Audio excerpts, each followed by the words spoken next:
তোরে কইছি না প্রতিদিন আজানটা দিব, তার সাথে সাথে ঘুম থেকে উঠবি। ঘুম থেকে তো 7টা বাজে। এই খের পালা থেকে খেরগুলো খুলবি, কুইলা কাটবি, কাইটা গরুরা দিবি। আফা এত কামি করেন, করে ভাতও তো দেন না ঠিক মতো। আর কি করেন রাইতে রাইতে কত রাতে ঘুমাইছি, রাত ভরে আপনি আমার এতগুলি থাল বাসন দিয়েছেন দুইটা, এর দুইয়া তারপর রাতে 12টা ঘুমাইছি। তাহলে অত ফজরের সময় উঠা পারে আমি তর্ক করে সাহস কত বড়, হ্যাঁ মুখে মুখে তর্ক করে। এই কাম শেষ করে 3 বালতি কাপড় ভিজানো আছে, কাপড়গুলো ধুবি, ধুইয়া এরা তোর ভাই লেগে রানবি, তোর ভাইকে গরুর মাংস খাবো, সুন্দর করে রানবি। যদি তরকারি মজা না হয় তোর খবর কিন্তু আছে। আচ্ছা খালি কাজে ফাঁকি বাজি না, এরপরে ফাঁকি দিলি না কিন্তু এক থেপলায় শেষ করে দিমু। নে ঠিক মতো কাজ কাম কর, দেখি কাজ কেমনে করে শেষ কর। এর লিগেই মাইসে কয় যে কামের পেটি করে কোনদিন মাথায় নেবেন না। যদি কোনো ভাবে মাথায় উঠবার পারে তাহলে মাথার উপরে উঠে ডেং ডিং ডিং করে নাচবো। এখন গরুরে ঠিক মতো খাওয়াবি, গরুর খাওয়ান শেষ হলে কাপড়টি ধোবি, বারবার কয়ে যেতেছি। আর কাপড়ের মধ্যে যদি একটু দাগ টাগ থাকে রে তাহলে কিন্তু তোর খবর আছে। আচ্ছা আল্লাহ, এত গরিব কেন বানাইলে? পরের বাড়ি কামও করে গাতার মতো খাটি, এ যে মারা মারে, আর মনের ভিতরে একটু মায়াও নাই।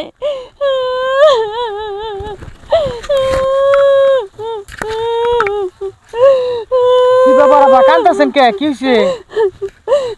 ভাই কি করু, গরিবে জন্ম হয়েছে তো এই কারণে এত কষ্ট। সারাদিন এই বাড়িতে বান্দির মতো খাটি, তারপরও ম্যাডাম খালে ভক্তিই থাকে, আর মনই পাইলাম না। আরে শুনেন না, কাঁদেন না, আমার কথা শুনেন। আমের এই ম্যাডামের বাড়িতে আর চাকরি করা লাগবো না। হ্যাঁ হ্যাঁ গো ভাই, তা চাকরি করবো না ভাই, আমি গরিব মানুষ। তো তাও এক বেলা খাইতে দেয়, আমি কই যে কাম নিবো কন? আরে আমি আমার বাড়িতে চলেন, আমার বাড়িতে কাজ করবেন। আপনার বাড়িতে? ও আপনার তো আমি চিনি না। আরে আমাদের বাড়ি ওই যে উত্তরপাড়া। উত্তরপাড়া? আপনার সত্যি আপনি আমার কাম দিবেন? ও আপনার যে অবস্থা দেখতেছি, আপনার এই বাড়িতে কাজ করলে তো আমি মরে যাবেন গা। কি করো মন, গরিব হয়েছি, কাম ছাড়া তোর পেটে ভাত যাব না। পেটের ভাতের লেগেই তো এই জায়গায় এত কাজ করি, রাত দিন 24 ঘন্টা কাম করে। জানেন না, শীতের মধ্যে পাতলা একটা খেতা দিছে, মাটির মধ্যে ভিজে ঘুমাই। আরে জানেন না, এই জন্য তো যে খাইতে নাই। হাত পা গুলা একবার খসখসা হয়ে গেছে। সমস্যা নাই, আমি তেল সাবান লোশন যা লাগে সব কিনা দিব মনে। আমার বাড়িতে খাট আছে, লেপ আছে, শান্তি হলে থাকতে পারবা। সত্যি হ ভাই, বেতন মেতন কিছু লাগবো না, আমার খালি পেটে ভাত দেন আর 2টা কাপড় দেন, তাইলেই হইব। আরে চলো, টাকা পয়সা যা লাগে সবই দিমু, তুমি সুখে থাকবা। এই বাড়িতে কাজ করতে না, চলো তো। সত্যি? আচ্ছা চলো, চলেন। আসো। আঙ্গু ম্যাডাম যদি আবার জানতে পারে সমস্যা হবো না? আরে তোমার ম্যাডাম জানবো না। আরে আসতো, চিন্তা করো না। কত দূর যাইতে হইব? ফারুক, ভাই এটা আজকে কারে নিয়ে যাস তুই? আরে আমার বাড়িতে লয়ে যেতেছে কাজের লিগা। তোর বাড়িতে কাজ করাবি নিয়ে? হ্যাঁ। ওই তাহলে এখন ভালো আস নাই কে? কি কোন ভাই, ভালো নেই মানে? আর তুমি ওর কিছু জানো, ওর সাথে তুমি যাইতে চাও?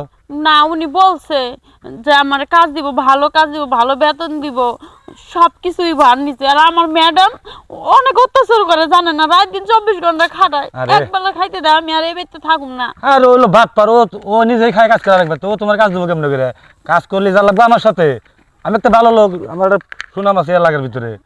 না না, এত কিছু জানি না। উনি আমার মিথ্যা কথা বলছে বলতেছো সব। কাজ দিব, আমি ওনার সাথে যাব। আর ওর চরিত্র ভালো না তো, 1 নম্বরে বদজাত। ওর চরিত্র ভালো না।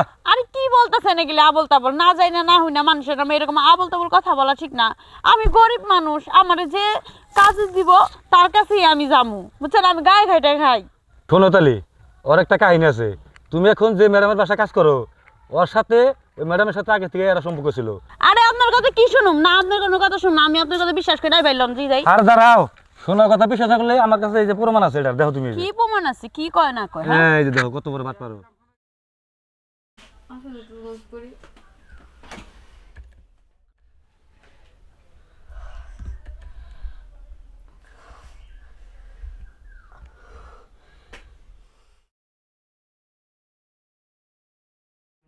কিন্তু ওটা কাটার সময় কেটে দিই।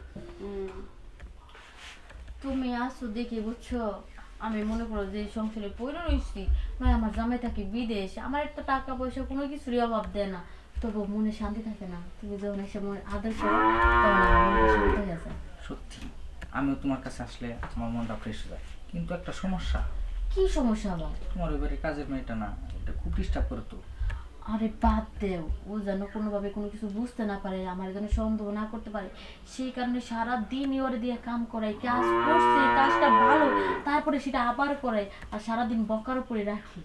আচ্ছা ঠিক আছে, ও যাতে আমাদেরকে ডিস্টার্ব না করতে পারে, ওর এমন একটা শিক্ষা একসময় দিমু, ওর জীবনে এরকম কাজ শোনো, করতে পারবে। ওর নিয়ে তোমার এত মাথা ব্যথা করা লাগবে না।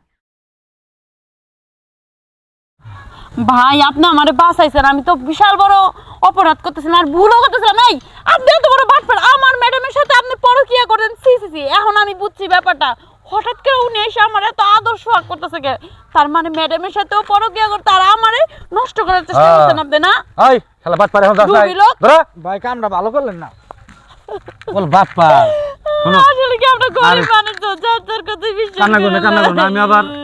আমি আবার হলো গরিব মানুষের কান্না সহ্য করতে পারি না। তোমার কোনো কষ্ট করতে হবে না, তুমি আমার বাড়িতে চলো, আরামে থাকতে পারবা। ম্যাডামের বাড়িতে সত্যি কইছেন? হ্যাঁ হ্যাঁ হ্যাঁ। ভাই আমি আমার তো বিপদে ফেলাবেন না। শোনো আমার একটা রুগর আছে, আমি ছোট থেকে পাইলে বড় বানিয়ে প্রয়োজন হলে বিয়ে দিয়ে দেবো। তোমার ভাবি খুব ভালো মানুষ, চলো আচ্ছা ঠিক আছে, চলো। আসো আসো। আসো।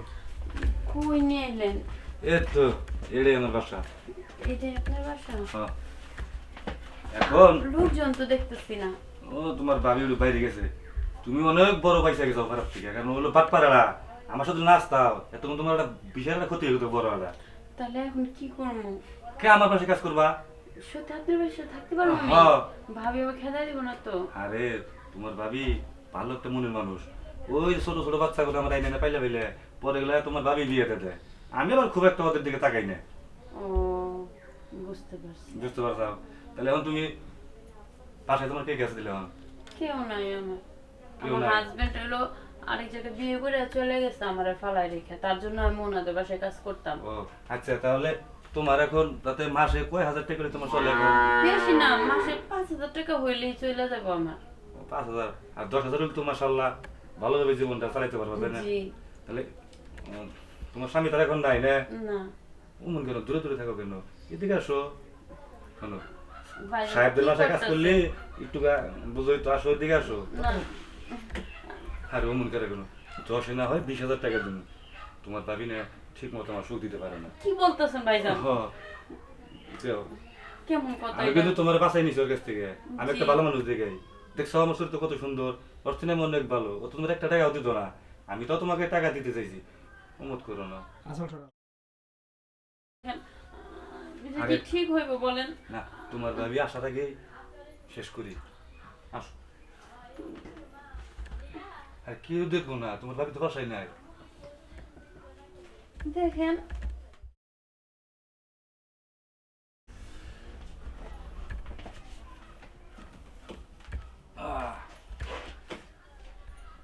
তাহলে বসো, আমি একটু বাইরে গেলে ফ্রেশ হয়ে আসি। হ্যাঁ, কি লাভ হইলো? আমি তো এক বাটপাড়ের থেকে আরেক বাটপাড়ের কাছে পড়লাম। তার সাথে তো আমার ওই ম্যাডামই ভালো ছিল, মারতো ধরতো তাও ভালো ছিল, এক বেলা তো খাইতে দিত, আর আমার মান সম্মান তো হারাইতে হইতো না।